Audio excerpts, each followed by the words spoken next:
YCP పాలనలో తీవ్ర ఇబ్బందులు పడిన కాకినాడ జిల్లాకు చెందిన ఆరుద్ర అనే మహిళ అమరావతిలో సీఎం చంద్రబాబును కలిశారు. దివ్యాంగురాలైన ఆమె కుమార్తె వైద్యానికి 5 లక్షల రూపాయల సాయం చేస్తామని చంద్రబాబు ప్రకటించారు. అలాగే 10,000 రూపాయల పెన్షన్ మంజూరు చేస్తామని హామీ ఇచ్చారు. వైసీపీ ప్రభుత్వ హయాంలో ఆరుద్రతో పాటు ఆమె కుమార్తె నరకం అనుభవించారు. మాజీ మంత్రి దాడిశెట్టి రాజా గన్మెన్తో పాటు వైసీపీ నేతలు తీవ్రంగా వేధించారు. ప్రభుత్వం నుంచి ఎలాంటి ఆర్థిక సాయం అందక, కుమార్తెకు వైద్యం అందక ఆరుద్ర 5 ఏళ్ల పాటు చాలా ఇబ్బందులు పడ్డారు. ఇప్పుడు ఏపీలో చంద్రబాబు సీఎం కావడం చాలా ఆనందంగా ఉందన్నారు ఆరుద్ర. తమ ఆస్తి వివాదాన్ని పరిష్కరించేందుకు ప్రభుత్వం సాయం చేస్తుందని సీఎం హామీ ఇచ్చినట్టు చెప్పారు. చంద్రబాబు గారికి శుభాకాంక్షలు చెప్పడానికి వచ్చాను. ఆయన ప్రమాణ స్వీకారానికి నాకు పాపకి ఇన్విటేషన్ పంపించారు. అది చాలా సంతోషం అనిపించింది.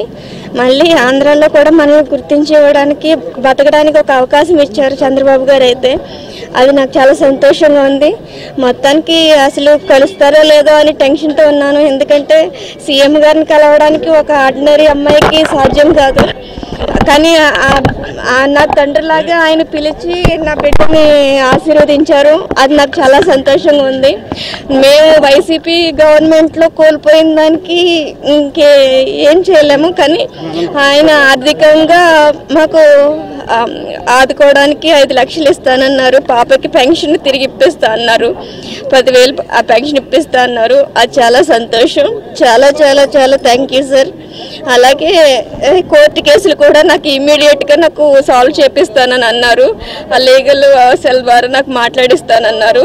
చాలా సంతోషం సార్. నెక్స్ట్ అలాగే నేను ఒక చిన్న జాబ్ పిల్లకి ఏమన్నా ఇవ్వమంటే అది కూడా మాట్లాడతానన్నారు. నాకంతా చాలా ఇంకా